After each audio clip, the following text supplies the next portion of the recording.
NCPയുടെ മന്ത്രിമാറ്റ വിഷയം സംസ്ഥാന തലത്തിൽ ചർച്ച ചെയ്ത് പരിഹരിക്കേണ്ടതെന്ന് CPM കേന്ദ്ര നേതൃത്വം. ചർച്ചകൾ മാധ്യമങ്ങളെ അറിയിച്ചതിൽ CPMൽ കടുത്ത അതൃപ്തി. ഇന്ന് നടന്ന ചർച്ചകളിലും തീരുമാനമുണ്ടായില്ല.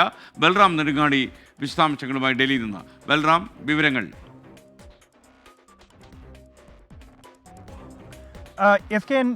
NCPയിലെ മന്ത്രിമാറ്റവുമായി ബന്ധപ്പെട്ട ഇന്ന് നിർണായകമായ ചർച്ചയാണ് ശരത് പവാറിന്റെ ഡൽഹിയിലെ വസതിയിൽ നടന്നത്. ഈ ചർച്ചകളിൽ പ്രകാശ് കാരാട്ട് പങ്കെടുത്തിരുന്നു. നേരത്തെ തന്നെ NCP സംസ്ഥാന ഘടകത്തിന്റെ ആവശ്യമനുസരിച്ച് ശരത് പവാർ CPMന്റെ കേന്ദ്ര നേതൃത്വവുമായി ചർച്ച നടത്തണം എന്ന ആവശ്യമനുസരിച്ചാണ് ഈ ചർച്ചകൾ നടന്നത്. എന്നാൽ CPM കേന്ദ്ര നേതൃത്വത്തെ സംബന്ധിച്ചിടത്തോളം NCPയിലുള്ളത് അല്ലെങ്കിൽ മന്ത്രിമാറ്റം എന്ന ആവശ്യം എന്നുള്ളത് NCPയിലെ ആഭ്യന്തര വിഷയമാണ്. സംസ്ഥാന തലത്തിലുള്ള ഒരു ആഭ്യന്തര വിഷയം മാത്രമാണ്.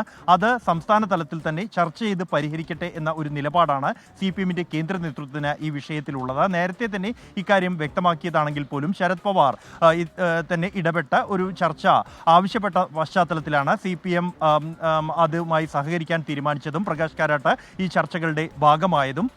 ഒപ്പം തന്നെ ഈ ചർച്ചകളിൽ ഈ NCP മന്ത്രിമാറ്റത്തിനപ്പുറത്തേക്ക് മഹാരാഷ്ട്ര തിരഞ്ഞെടുപ്പുമായി ബന്ധപ്പെട്ട അടക്കമുള്ള വിഷയങ്ങൾ ചർച്ച ചെയ്തതായാണ് CPMന്റെ കേന്ദ്ര നേതാക്കൾ അറിയിക്കുന്നത്. ഒപ്പം തന്നെ ഈ ചർച്ചകൾ സംബന്ധിച്ച് മാധ്യമങ്ങളെ അറിയിച്ചതിലും CPMന് കടുത്ത അതൃപ്തിയുണ്ട്. സംസ്ഥാനത്തെ മന്ത്രിമാറ്റം അടക്കമുള്ള വിഷയം സംബന്ധിച്ചുള്ള വിഷയം അത് പാർട്ടി തലത്തിൽ നേതാക്കൾ തമ്മിൽ മാത്രം നടത്തേണ്ട ചർച്ചകൾ അത് മാധ്യമങ്ങൾ അറിയുകയും വാർത്തയായി മാറുകയും ചെയ്തതിൽ CPM കേന്ദ്ര നേതൃത്വം തന്നെ കടുത്ത അതൃപ്തി രേഖപ്പെടുത്തിയിട്ടുണ്ട്. ഇന്നത്തെ ചർച്ചകളിൽ തീരുമാനമായിട്ടില്ല. തുടർ ചർച്ചകൾ ഈ വിഷയത്തിൽ ഉണ്ടാകും. മുഖ്യമന്ത്രി പിണറായി വിജയനുമായി പ്രകാശ് കാരാട്ട് ഇന്ന് ശരത് പവാറുമായി നടത്തിയ ചർച്ചകൾ സംബന്ധിച്ച് ആശയവിനിമയം നടത്തുകയും നാളെ തുടർ ചർച്ചകൾ ശരത് പവാറും പ്രകാശ് കാരാട്ടും തമ്മിൽ നടത്തുകയും ചെയ്തും തോമസ് കെ തോമസ് ഈ വിഷയവുമായി ബന്ധപ്പെട്ട ഇക്കാര്യത്തിൽ ഒരു തീരുമാനമെടുക്കുന്നതുമായി ബന്ധപ്പെട്ട മുഖ്യമന്ത്രിയുമായി കൂടിക്കാഴ്ച നടത്തിയേക്കും എന്ന സൂചനയും CPM കേന്ദ്ര നേതൃത്വത്തിൽ നിന്നും ലഭിക്കുന്നുണ്ട്.